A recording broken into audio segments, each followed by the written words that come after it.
మా మధ్య దూరే అవకాశం నీకు లేదు. చూడు, అసలు నీతో పెళ్ళైన విషయమే నాకు తెలీదు. నన్ను వారు పెళ్లి చేసుకున్నారు.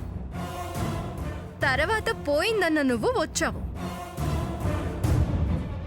అప్పుడు నేను మీ ఇద్దరి మధ్యకి వచ్చినట్టు కాదు, మా మధ్యకే నువ్వొచ్చినట్టు. ఆహా, తెలివితేటలు ప్రదర్శించకు. నీకసలు మాట్లాడే అర్హతే లేదు. వాగితే మూతిలా ఉండదు.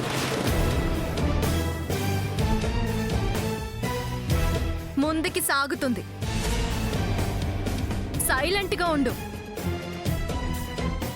నేను వైలెన్స్కి దిగితే మాడిపోతావు.